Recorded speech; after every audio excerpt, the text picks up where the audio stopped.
అలానే మిస్ చేసాం. భారత ఆర్మీ దెబ్బకి పాకిస్తాన్ ప్రధానమంత్రికి పిచ్చి పెట్టింది. పిచ్చోడు ఎగురినట్టు ఎగురుతున్నాడు. మీరు నమ్మట్లేదు కదా, ఖచ్చితంగా నేను విజువల్ చూపిస్తానని మీరు నమ్ముతారు. అందుకే నేను విజువల్ చూపించే ప్రయత్నం చేస్తాను.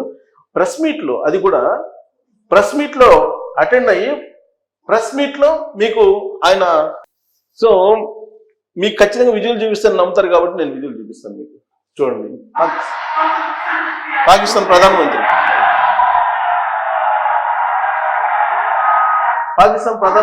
చూడండి, ఎమోషనల్. షరీఫ్ పాకిస్తాన్ ప్రధానమంత్రి.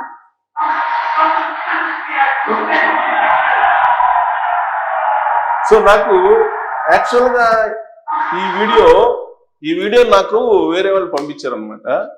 యాక్చువల్గా ఇది ప్రెస్ మీట్లో ఆయన మాట్లాడుతూ ఎంత ఎమోషనల్ ఫీల్ అవుతున్నాడో చూశారు కదా. పాకిస్తాన్ ప్రధానమంత్రి షరీఫ్ అంత ఎమోషనల్గా ఎందుకు ఫీల్ అవుతున్నాడంటే, సింధూర్ 2.0 ఆపరేషన్ జరిగిన తర్వాత కరాచీ లేచిపోయింది, లాహోర్ లేచిపోయింది, రావల్పిండి లేచిపోయింది భారత్ మిజైల్స్ దెబ్బకి. కరాచీలో ఉండేటువంటి ఓడరేవుని కొట్టేశారు మెయిన్. ఎందుకనంటే పాకిస్తాన్కి ఆత్మ లాంటిది, గుండెకాయ లాంటిది. అది కొట్టేస్తే పాకిస్తాన్ స్మాష్ ఇంకా లేనట్టే. గుండెకాయ లాంటి కరాచీ ఓడరేవుని కొట్టేశారు. అలాగే లాహోర్, కరాచీ, రావల్పిండి ఇలాంటి ప్రధానమైనటువంటి ఎయిర్ బేసెస్ని కొట్టేశారు భారత ఆర్మీ. దాంతో పిచ్చి పట్టింది. అంతేకాదు, ఆయన అత్యవసర సమావేశం పెట్టుకున్నటువంటి సమయంలోనే ఆయనకు దగ్గరలోనే మిజైల్ పేలింది, భారత మిజైల్. దాంట్లో గుండెల్లో రైళ్లు పరిగెత్తి మీడియా ముందుకు వచ్చాడు. ఫుల్ సెక్యూరిటీ నడుమ మీడియా ముందుకు వచ్చి మీడియాతో మాట్లాడుతూ ఆ విధంగా ఆయన ఎమోషనల్ ఫీల్ అయిపోయి రెచ్చిపోయారు. ఆ యాక్షన్ చూసిన తర్వాత మీకు ఏమనిపిస్తుంది? మనకి జనరల్గా ఎలక్షన్ టైంలో కేఏ పాల్ ఏ విధంగా యాక్ట్ చేస్తాడు చూశారు కదా కొన్ని సందర్భాల్లో. సేమ్ ఆ యాక్షన్ చూస్తే కేఏ పాల్ గుర్తొస్తున్నారు. ఇప్పుడు కేఏ పాల్ కూడా ఎందుకు నేను ప్రస్తావిస్తున్నానంటే, ఆయన మాటని కేఏ పాల్ ప్రపంచ శాంతి దూత అంటారు ఆయన్ని. సరే, అప్పట్లో ఆయనకి మంచి క్రేజ్ ఉండేది. ఆ తర్వాత ఇప్పుడు ఏమైపోయారో అందరికీ తెలుసు. బట్ కేఏ పాల్ నిజంగానే ప్రపంచ శాంతి దూతగా ప్రపంచ దేశాల్లో ఉండేటువంటి పెద్దలు చాలా మంది, ఆయా దేశాలకు సంబంధించిన ప్రతినిధులు నమ్ముతూ ఉంటారు. గతంలో ప్రపంచ శాంతి కోసం ఆయన్ని చర్చలు కూడా పిలిచేవాళ్ళు. ఇప్పుడు ఆయన పరిస్థితి ఏంటనేది మనం చూస్తూ ఉన్నాం. కాకపోతే నిన్న మొన్న ఆయన మీడియాలో మాట్లాడుతున్నారు వారి గురించి కూడా. ఏం మాట్లాడుతున్నారంటే, పాకిస్తాన్ ఇండియా మధ్య జరుగుతున్నటువంటి వారిని నేను ఆపేస్తాను, ఆల్రెడీ నాకు ట్రంప్ ఫోన్ చేశాడు, కాకపోతే ప్రధానమంత్రి నరేంద్ర మోడీ గారు పర్మిషన్ ఇవ్వట్లేదు అంటున్నారు. అది మీడియాలో కూడా వైరల్ అవుతుంది. సో ఆయన గురించి ఆ ప్రస్తావన ఎందుకు తీసుకొచ్చారంటే, ఈయన యాక్షన్ చూస్తే నాకు ఆయన గుర్తొచ్చారు. మరి మీకు కూడా గుర్తొచ్చి ఉండొచ్చు బహుశా. పాకిస్తాన్ ప్రధానమంత్రి పరిస్థితి అలా ఉంది. ఆయన ఫుల్ సెక్యూరిటీ మధ్యలో ఎట్నుంచి మిజైల్ వచ్చేస్తుందో అనేది తెలియని పరిస్థితి. ఇంకొక వైపు పాకిస్తాన్కి సంబంధించినటువంటి ఆర్మీ చీఫ్ ఆఫ్ జనరల్ అంట ఆయన మునీర్. ఆయన ఎక్కడున్నా తెలియదు. యుద్ధం స్టార్ట్ అయినప్పటి నుంచి ఆయన మీద రకరకాల కథనాలు ఇంటర్నేషనల్గా నేషనల్గా వస్తూ ఉన్నాయి.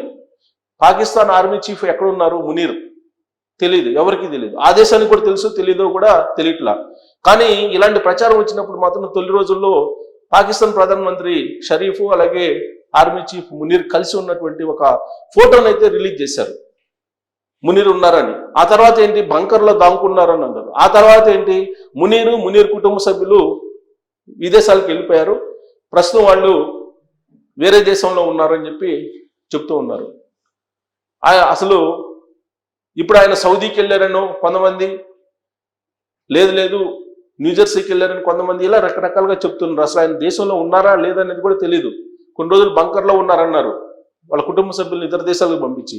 బట్ ఇంత సీరియస్గా యుద్ధం జరుగుతున్నప్పుడు, అసలు భారత్ ఆర్మీ చురుగ్గా కదులుతున్నప్పుడు పాకిస్తాన్ ఆర్మీ చీఫ్ ఎక్కడున్నారు అనేది కూడా ఎవరికి తెలీదు.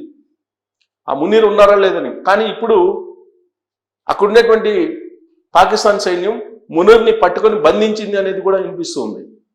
మరోవైపు పాకిస్తాన్ రక్షణ మంత్రి ఆసిఫ్, ఆయన ఇప్పటికీ కూడా మేకపోతు గాంభీర్యం ప్రదర్శిస్తున్నారు. ఇప్పటికీ కూడా భారతదేశం అంత చూస్తాం అంటున్నారు. ఇప్పటికీ కూడా ఆ ఉగ్రవాద దాడి మాది కాదు అని చెప్పి బుకాయిస్తున్నాడు ఆయన. పెహల్గాంలో జరిగినటువంటి ఉగ్రవాద దాడి మాది కాదు, అని చెప్తున్నారు. ఐక్యరాజ్య సమితికి అలాంటి సమాచారాన్ని ఆయన పంపించారు. ఐక్యరాజ్య సమితిలో ఉండేటువంటి వాళ్ళ ప్రతినిధుల ద్వారా అత్యవసర సమావేశాన్ని పెట్టించారు. ఐక్యరాజ్య సమితి భద్రతా విభాగానికి సంబంధించి అత్యవసర సమావేశాన్ని పెట్టించి ఏం చెప్పారు? పెహల్గాంలో జరిగినటువంటి ఉగ్రవాద దాడి మాకు సంబంధం లేదు. ఒకవేళ భారతదేశం కనుక యుద్ధం చేస్తే మేము అణ్వాయుధాలను ప్రయోగించాల్సి వస్తుంది అని చెప్పి ఐక్యరాజ్య సమితి భద్రతా మండలి అత్యవసర సమావేశంలో చెప్పడం జరిగింది. పాకిస్తాన్ ప్రతినిధి, పాకిస్తాన్ రక్షణ శాఖ మంత్రి హఫీజ్ ఇచ్చినటువంటి డేటా ప్రకారం. సో దాంతో అక్కడ పార్టిసిపేట్ చేసినటువంటి వివిధ దేశాలకు సంబంధించినటువంటి ప్రతినిధులు పాకిస్తాన్ మీద రివర్స్ అయ్యారు. చివరికి చైనాకు సంబంధించినటువంటి ప్రతినిధి కూడా పాకిస్తాన్కి మద్దతు పలకనటువంటి సిచ్యువేషన్ ఐక్యరాజ్య సమితిలో కనిపించింది. సో దీంతో అసలు పాకిస్తాన్ పరిస్థితి ఏంటి అనేది అర్థం కావట్లేదు. సైనిక తిరుగుబాటు వస్తుందని అంటున్నారు. సైనిక తిరుగుబాటు వచ్చింది, అక్కడ ప్రభుత్వాన్ని కూల్చేయబోతున్నారు. ప్రధానమంత్రిగా ఉన్నటువంటి ఈయన్ని షరీఫ్ని తీసుకెళ్లి ఇమ్రాన్ ఖాన్ మాదిరిగా జైల్లో పెట్టేటువంటి అవకాశం ఉంది, ఇలాంటివి చెప్తున్నారు. మరోవైపు పార్లమెంట్లో అత్యవసర పార్లమెంట్ సమావేశాన్ని ఏర్పాటు చేసుకున్నారు పాకిస్తాన్లో. ఒక ఎంపీ అయితే బోరును విలిపిస్తూ ఉన్నాడు. విచిత్రమైనటువంటి పరిణామం ఏంటంటే పాకిస్తాన్కు సంబంధించినటువంటి టీవీ యాంకర్లు యుద్ధం గురించి చెప్తూ వాళ్ళు విలపిస్తూ ఉన్నారు. మరి యువతల వాళ్ళు కూడా ప్రాణం కదా, యువతల వాళ్ళకు కూడా మనోభావాలు ఉంటాయి కదా, యువతల వాళ్ళకు కూడా హక్కులు ఉంటాయి కదా, మరి అవన్నీ ఏమైపోయినట్టు? ఆ రోజు ఎందుకు వీళ్ళు ప్రశ్నించలేదు? ఆ రోజే ప్రశ్నించినట్టయితే యుద్ధం వరకు వచ్చిండేది కాదు కదా. యుద్ధానికి మేము సిద్ధం, అణుబాంబులు వేస్తాం, పాకిస్తాన్ వద్ద అణుబాంబులు ఉన్నాయి, ఈ అణుబాంబులు వేస్తే భారతదేశం మొత్తం వాషౌట్ అవుతుంది, ఇలాంటి బెదిరింపులు దిగారు కదా యుద్ధం ప్రారంభం సమయంలో. మరి ఇప్పుడు ఏమైనాయి? అణుబాంబులు ఏమైపోయినాయి? ఆ జెట్స్ ఏమైపోయినాయి? ఆ డ్రోన్స్ ఇప్పుడు ఎందుకు విలిపిస్తున్నారు? ప్రధానమంత్రి దగ్గర నుంచి, పాకిస్తాన్కి సంబంధించిన ప్రధానమంత్రి దగ్గర నుంచి టీవీ యాంకర్ల వరకు ఒకటే ఏడుపు, మొత్తం పాకిస్తాన్ అయిపోయింది అని. నిజమే అయిపోయింది. మరి పెహల్గాంలో మీరు ప్యాంట్లు ఓడదీసి సుంతి చేసుకున్నారా లేదా చూసి కుల్మా చదవమని చెప్పి కుల్మా చదవకపోతే మీరు కాల్చి నిర్దాక్షిణ్యంగా చంపేశారు కదా, అప్పుడు తెలీదా? మరి అప్పుడేమో వాళ్ళ స్వాతంత్ర సమరయోధులుగా పోల్చుకొని అద్భుతమైనటువంటి న్యూస్ని ప్రజెంట్ చేశారు కదా. మరి అప్పుడు భారతదేశం యొక్క మనోభావాలు ఏమి కావాలి? భారతదేశం యొక్క పౌరుల హక్కులు గురించి ఎందుకు ప్రస్తావించలేదు? ఆ ఉగ్రవాదులు స్వాతంత్ర్య సమరయోధులు అని చెప్పేసి వాళ్ళని పోల్చారు కదా ఆ రోజున పాకిస్తాన్కి సంబంధించినటువంటి ఉప ప్రధానమంత్రి. మరి అలాంటప్పుడు ఇప్పుడు ఎందుకు ఏడ్చి గగ్గోలు పెడుతూ ఉన్నారు? ఎందుకు ఇప్పుడు పడబెబ్బులు పెడుతూ ఉన్నారు? కారణం భారతదేశం, భారత ఆర్మీ బలమైనటువంటి శక్తి అని చెప్పి తెలుసుకుంది పాకిస్తాన్. అంతేకాదు పక్కన ఉన్నటువంటి చైనాకు కూడా తెలిసి వచ్చింది, టర్కీకి కూడా తెలిసి వచ్చింది. వెనక చైనా ఉందని చెప్పి పాకిస్తాన్ రెచ్చిపోయింది.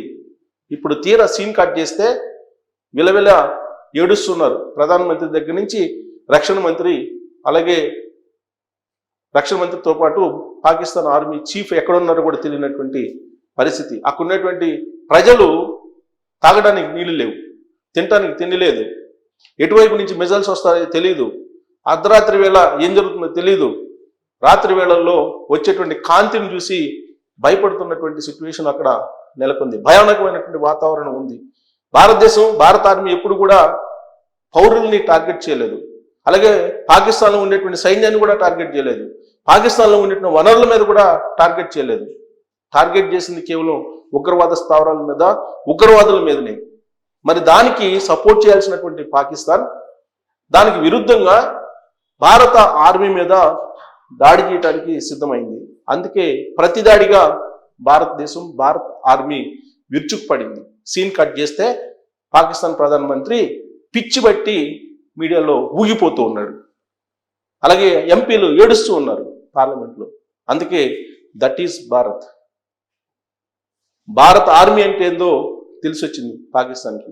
మళ్ళీ జన్మలో మళ్ళీ భారతదేశం వైపు చూడకుండా పాకిస్తాన్ని ఒకేసారి నేలమట్టం సింధూర్ 2.0లో చేసింది. సింధూర్ 3.0 ఉంటే ఇక్కడ అసలు ప్రపంచ పటంలో పాకిస్తాన్ కనిపించదు అనేటువంటి అభిప్రాయం కూడా వెల్లడవుతున్నటువంటి సమయంలో మరి ఆ దిశగా భారత ఆర్మీ కదులుతుందా, లేదంటే అంతర్జాతీయ సమాజం నుంచి వస్తున్నటువంటి ఒత్తిడికి తలొగ్గుతుందా అనేది మీరు కామెంట్ చేయొచ్చు. Thank you.